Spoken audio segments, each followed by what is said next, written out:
자,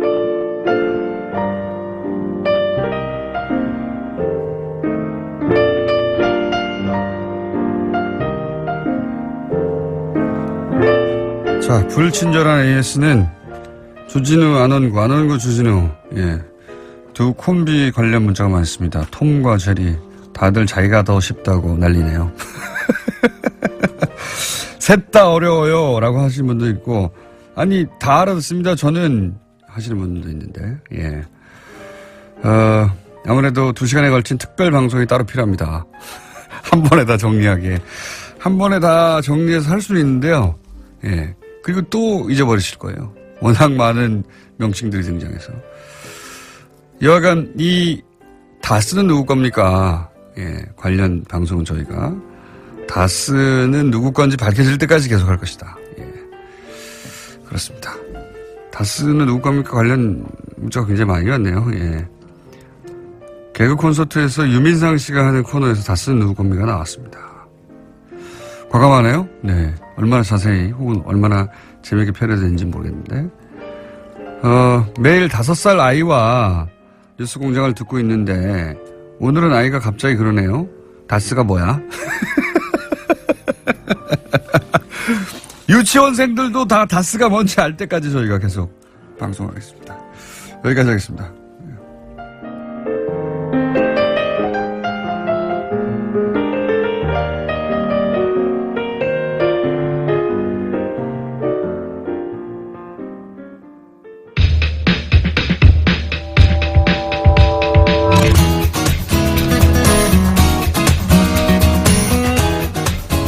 르몽드 디플로마티크, 예, 편집장이셨고 지금 편집위원이시고 인문결 연구소, 아직 홈페이지도 없는 연구소의 소장님 임상훈 소장님 나오셨습니다. 안녕하십니까? 네, 안녕하십니까? 예. 오늘 안경을 하시고 또 돋보기를 또 하시고. 예, 공부 많이 한 사람은 안경을 2개나 써야 돼서요. 예, 하나 갖고 안 보이네요. 그 안경 아래쪽에 돋보기 돼 있는 그런 거 있지 않습니까? 왜? 예, 되는데, 하여간 이게 그렇게 하려면은 정확하게 맞추려 좀 비싸요, 사실은. 그래서 이렇게 하는 게 더 싸서. 그렇죠. 아래쪽은 돋보기로 된 알들은 비싸더라고요. 예, 그 좋은 걸로 하려면 굉장히 비싸더라고요. 예. 거기까지는 그래서. 싼 걸로 그냥. 예, 2개로 겹치는 게 쌉니다. 자, 인문결 연구소에 회원 많아져야 되겠습니다. 그래서, 예, 안경을 2개나 끼고 나오셨네요. 자. 중의원 선거를 다루실 거라고 제가. 예, 일본에서 어제 그 중의원 선거가 있었죠. 중의원이라 하면은 이제 그 하원에 해당되는 그 선거인데 우리나라에서도 관심이 많이 높았었죠. 그렇죠. 아베가 어떻게 될 거냐. 네. 그 결과를 잠깐 말씀드리면요. 아직 정확하게 모든 것이 종료되지는 않았습니다. 근데 아사히 신문의 발표를 보면은 현재까지 자민당과 공명당의 연합 정권 312석을 얻었다. 312석이면 개헌 가능한 숫자 아닙니까? 그렇죠. 3분의 2를 넘어선 거죠. 드디어 개헌하겠네요. 그렇게 나왔고. 그다음에 요미우리 신문의 경우는 312석을 넘지는 않은 것으로 지금 나오고 있습니다. 그러니까는 309석이 됐다. 그래요? 근데 309석이면 사실상 뭐 310석에 한 석 부족한데. 그러니까요. 310이죠, 숫자가. 그런데 한 명 땡겨오겠네요, 그러면. 그렇죠. 네. 근데 이제 그 자민당 단독으로 이미 과반은 넘어선 것으로 지금 나오고 있고요. 과반은 단독으로 넘어섰고, 그다음에 공명당과 연립정권이 이제 합하면은 아까 이제 말씀드린 그 수치가 나오는데, 근데 이제 3분의 2석이 왜 중요하냐? 그 개헌 가능. 그렇죠. 예. 선이 전쟁 가능한 국가. 그렇죠. 거기까지 이제 갈 수 있는 선이 3분의 2 선이죠. 그게 310석인데 그 조건으로 따지자면은 지금 아까 말씀드린 것처럼 뭐 312, 309 이게 중요한 게 아니라 이미 개헌에 찬성하고 있는, 그러니까 야당 중에서도 개헌에 찬성하고 있는 야당들이 또 있거든요. 그 희망의 당이라든가. 희망의 당. 예. 그 사실 야당이지만 사실상 그 우파 정당입니다. 더 극우죠. 극우 정당입니다. 네. 그다음에 유신당 역시 마찬가지로 개헌에 찬성하고 있는 정당인데 그 이 희망의 당이 지금 49석이 나오는 것으로 두 언론사가 동일하게. 49석이나요? 네. 야. 근데 원래는 더 나올 것이라고 예상이 됐었어요. 그런데 그러니까 왜냐하면 이걸 좀 이따 말씀드릴게요. 그리고 그런데 이제 제1야당 자리를 놓고 경합을 벌였던 입헌민주당이 54석으로 그래서 이제 말하자면은 제1야당이 될 가능성이 지금으로서는 굉장히 높아진 거죠. 어쨌든 근데 이제 그 개헌이 가능한 3분의 2석을 넘으려는 그러니까는 310석을 넘기 위해서는 아까 말한 그 숫자에다가 이 희망당 49석 그다음에 유신당 10석 합치면 이미 훨씬 넘어선 거죠. 그러니까 사실상 아베 총리 입장에서는 복도 이런 복이 있을까요? 희망의 당은 우리로 치면은 친박당 정도 되는 거죠. 네, 친박당. 이게 자유한국당이 있는데 친박당이 또 생겨서 근데 그 친박당이 한 40석, 50석 얻었다 이렇게 그렇죠. 생각하시면 되는 정도의 극우 정당인데 이게 저는 아베 전략이라고 봅니다. 이렇게 더 극우가 생김으로 해서 자신이 마치 중도처럼 보이는 효과를 거두려고 하는 거 아닙니까? 예. 충분히 가능성이 같은 있죠. 편이에요, 같은 편. 예. 사실은. 사실상은 같은 편입니다. 예. 다만 이제 그러니까 우파 안에서 경쟁을 벌였었는데 그러니까는 고이케 유리코 도쿄도 도지사 사실상 한때는 아베 총리를 위협할 수 있는 혹은 차기 주자로 이렇게 우리 내세울 수 있는 그렇게 됐었습니다만은 결국은 그 실험에 실패를 했다 이렇게 볼 수도 있고요. 왜냐하면은 아까 이제 말씀을 드리려고 했던 것이 뭐였냐면은 사실상 54석이 나올 것이다. 아니면 더 넘을 수도 있다. 이제 이렇게 해서인데 49석이 나왔거든, 지금. 그거는 뭐냐면은, 이 희망의 당이, 그러니까 좌파의 그 의원이 그렇게 많지는 않았었어요. 근데 어떻게 된 거냐면은 민진당이라고 있었잖아요. 네. 민진당에서 사실상 야당인데 민진당 의원들이 상당수가 그러니까 민진당 지도부에서 이미 이번에 출전을 포기하고 좌파 의원들로 하여금 희망의 당에 알아서 그냥 단일 후보로 만들어서 나가라 이렇게 사실상 포기를 한 거죠. 그러니까 이게 전략적으로 야당이 대실패를 한 건데 거기에 반발해서 입헌민주당이 이제 만들어진 정당인데 그러니까 이번에 새로 만들어진 정당이에요. 이번 10월 초인가 9월 말에. 근데 희망의 당도 만든 지 얼마 안 된. 그렇죠.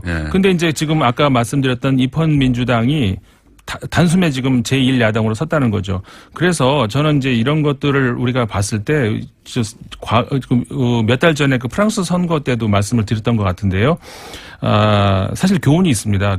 우리가 정치를 할 때 명분으로는 어떤 대의 명분 굉장히 중요한 그런 거죠. 현실적으로는 표가 중요하다 이렇게 하는데 국민들은 그렇게 만만하지 않습니다.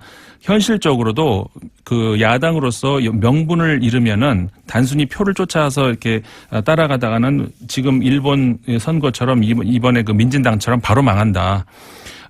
지난 프랑스 대선 때도 그렇지 않았습니까? 프랑스 총선 때 죄송합니다. 네. 총선 때도 그랬던 것이 사회당이 바로 표를 위한 어떤 노선 변경 이런 전략을 썼다가 완전히 좌파로 유권자를 다 뺏겼거든요. 그러니까는 그러면서 이게 더 좌파가 더 커지는 그런 효과가 나왔었는데 자기 정체성을 지켜야 된다는 그런 말씀을 하시는 거죠. 예. 이제 그렇게 볼 수가 있습니다. 근데 그나저나 저는 사실 일본이 오랫동안 사실상의 일당 독재에 가까운 국가지 않습니까? 네. 몇십 년입니까 이미 전후에. 그렇죠. 예. 잠깐 민주당 한번 했다가 망하고. 네. 그래서 국가를 자기들 뜻대로 보수 색깔을 유지하는 노하우가 오랫동안 발전해 왔어요. 그래서 우리 일베가 일본에서 모델을 따온 것이라고 보여지는 일본의 혐한 단체 있지 않습니까? 네네. 그 혐한 단체도 소위 이제 일본의 보수 정치인과 결탁해서 네. 일본의 보수 분위기를 만들어내는데 기여했다라고 하는 게 일본의 소위 탐사 보도를 하는 언론인들 사실 탐사 보도가 일본이 약해요. 약한데 그중에 그런 걸 꾸준히 주장하는 기자들이 있습니다. 언론들이. 네. 마찬가지로 이제 새로운 당들 희망의 당이 뭐고 아베가 자꾸 극우라고 공격을 중국으로부터 받고 또 한국으로부터 받다 보니까 자기보다 더 오른쪽의 세력을 은근히 키워주는 경향이 있어요. 혹은 크는 걸 방치하거나 일정 수준에서 다시 통제하는데 그러므로 해서 자신들이 정말 중간에 있는 것 같은 착시 효과를 불러일으키는 전략을 구사하는 가운데 이런 자잘한 정당들이 그래 봐야 얼마 안 되거든요. 몇십 석. 네. 네.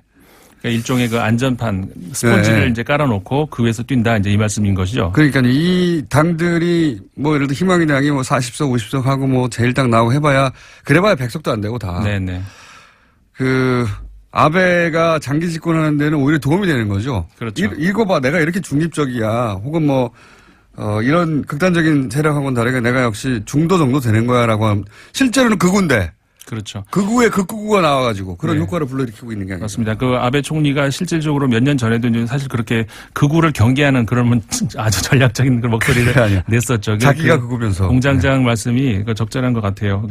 그 아베 총리의 전략으로서는 이 이상 그러니까요. 바랄 게 없는 이렇게 거죠. 되면 일본 국민들한테는 아베는 좀 합리적이고 중도적이구나. 그렇죠. 이런 이미지 각인 효과가 생기는 거죠. 착시를 일으키는 거죠. 실제는 그건. 네. 그렇게 되면서 이제 사실 이제 한 2020년까지는 탄탄대로가 열렸다. 이렇게 보시면 최장기입니다. 일본 역사상. 네. 최장기. 그렇게 됩니다.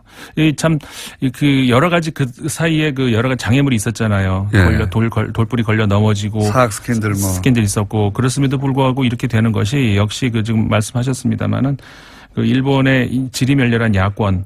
그 다음에 이제 최근 아까 말씀드린 그런 전략적인 대실패. 이거는 전략이라고 할 것은 대의명분. 국민들이 그렇게 호락호락 그렇게 넘어가지 않는다는 거. 그런 걸 다시 한번 보여준 것이고, 그런 면에서 봤을 때 거의 이제 황제급의 지금 지위에. 시진핑하고 거의 비슷하게 황제급이 됐죠. 이 한반도를 둘러싸고 양쪽에서 거의 황제 같은.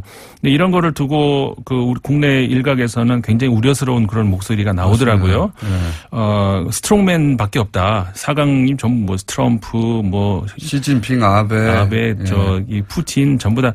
근데 그 안에서 우리 너무 이게 약한 거 아니야. 근데 저는 그 반대로 봅니다. 사실 우리 공장장님 처음에 시작할 때 말씀하시는 것도 제가 들었는데, 이번에 우리 원전 관련해서 국민들하고 이제 토론을 하는 소위 말해서 우리 수구의 민주주의라고 말을 하죠. 심의 민주주의라고도 하고, 이게 지난 작년 촛불 혁명에 이어서 어떻게 보면 정치적인 아주 굉장히 큰 실험이었다고 볼 수가 있거든요. 굉장히 높게 평가하는데 개인적으로는. 네. 예. 이게 과거에는 우리나라가 경제는 세계를 앞서가는데 정치는 뒤따라간다 이런 소리를 들었었는데 이제는 반대가 거꾸로 됐어요. 경제는 커피캣 이런 얘기를 들으면서 남이 만들어 놓으면 뒤따라가는 이런 형국이라면은 어느새부턴가 정치가 전 세계가 주목하는 건 새로운 민주주의의 직접 민주주의 실험장이 되고 있어요. 그러니까 지금 수구의 민주주의 같은 경우도 이미 각 언론들 그래서 예를 들어서 조선일보 같은 경우도 국민 이성, 동아일보도 집단 지성이라는 말을 쓰면서 굉장히 뭐라고 할까요?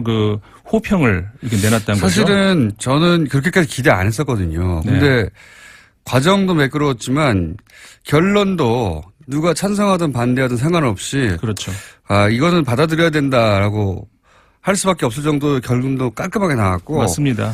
이 정도면은 제가 보기에는 다른 나라에서 모델로 배우러 올 것 같고. 그럼요. 예. 제도를 조금 더 보완하고. 네. 예를 들어서 여론조사 기법이 계속 발전하고 고도화됐듯이 조금 더 정교하게 의견을 받아들일 방법이 없을까. 보완해 나가서 이 정도면은 웬만한 어려운 거는 다 이걸 통해서도 해결할 수 있겠다는 생각이 듭니다. 맞습니다. 그래서 아까 말씀드렸던 것처럼 어떤 주변의 국가들에 있어서의 어떤 한 개인의 리더에 의해서 끌어가는 장기 집권 이건 20세기 모델이죠. 20세기 중에서도 후진 국가 모델인데, 그러니까 한마디로 거꾸로 가고 있는 그런 주변에 맞서서 우리나라는 그렇지 않다는 거, 굉장히 탄탄한 민주주의의 어떤 길로 들어서고 있다. 그런 모델을 현 정부 문재인 정권이 잘 만들어내고 있다. 저는 그래서 갑자기 국뽕이란 말 지난주에 제가 말씀드리려고 했었잖아요. 근데 이건 새로운 의미에서의 국뽕인데 이거는 굉장히 자랑스러운 어떤 새로운 현상이죠. 리더에 의한 국뽕이 리더를 따라가려는 게 아니라 우리가 만들어내는 거. 예. 이거 제가 보기에는 해외 정치학자들이나 이거 주목하기 시작하면 큰 뉴스거리가 될 거예요. 네, 해외에서도. 그럼요. 네. 해외에서도 이런 거 안 해요. 그렇죠. 이거 굉장히 드문 예예요. 이런 거는. 전 세계적으로도. 자, 소장님. 네. 가입자 많았으면 좋겠습니다. 덕분에 많아질 것 같습니다. 여기까지였습니다. 임상훈 편집위원이었습니다. 안녕.